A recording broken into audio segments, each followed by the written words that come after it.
it's time to start the show.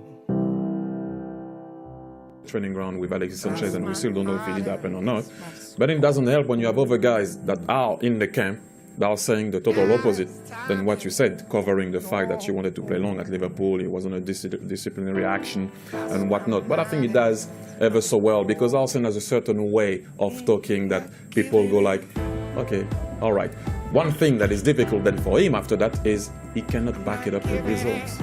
And that ultimately, as much as you're very eloquent and you talk well, if you win, it's always easier to make sure that you can calm everybody down. And that's the only thing at the minute, is the games are not backing what he's saying. And, you know, that's for me ultimately the most difficult thing. And Jamie, in terms of this battle, which they are now in, to break into that top four and secure Champions League qualification again, if he comes out and clarifies his future one way or the other, does it not make that task of making sure they finish the top four a little bit easier, because the speculation goes away? I mean, the top four thing is obviously vitally important, but I think to a certain extent, I'm sure a lot of Arsenal fans will look at Chelsea and think, you know what, I wouldn't mind 1 year out of the top four, the following year going in the league like Chelsea had.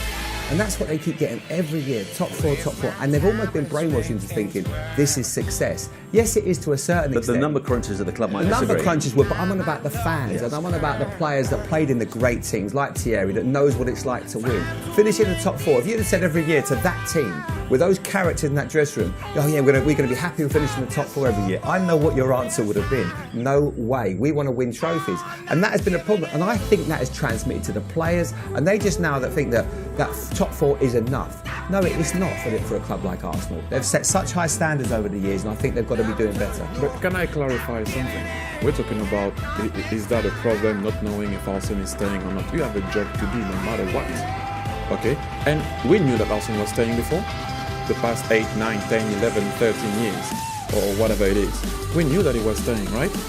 And that didn't make the team win the title or not. They made it in the top four, so it was never a problem or not.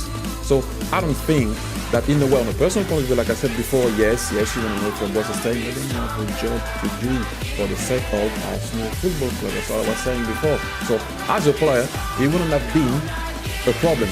Then at the end of the season, I would have knocked on the door and said, boss, what's happening now? Are you staying or not? Because I want to know also what's happening with my future. But you have to play today. You have to play next week. You have to make sure, you understand what I mean? It shouldn't be a problem for the team. So he has a job here to do today. So.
Good morning to you. You're an Arsenal fan. You are one of those who was in Munich last night, as I just said, and you just got back.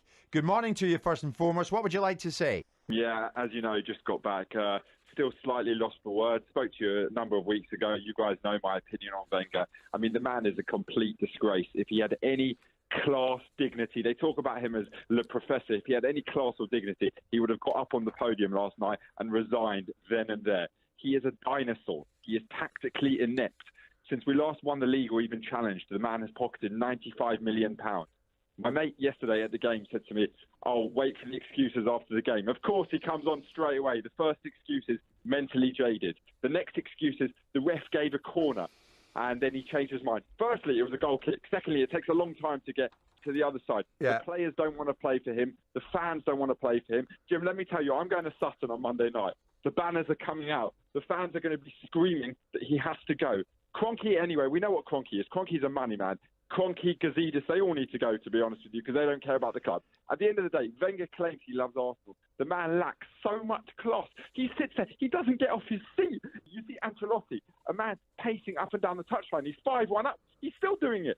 Wenger just sits there, turns to his yes man, Steve Bold, who just, he gets shouted at, like with Pat Rice for 20 years. Wenger won't have anyone with any substance at the club. Vieira, Henry, anyone who will tell him what you're doing is wrong. I'm so lost for words and so angry. It's not even about the money that we pay as fans anymore. We've been saying this for 6 or 7 years. The only people who want Wenger in are the 11-year-olds who sit at the Emirates, who are sitting there with a Wenger in, who have been made to believe that Arsene Wenger is bigger than Arsenal. Well, I've been following Arsenal. I haven't missed a game in 15 years. And let me tell you, Arsenal is the football club. It's not Arsenal Football Club. It's Arsenal Football Club. The quicker he goes, the better.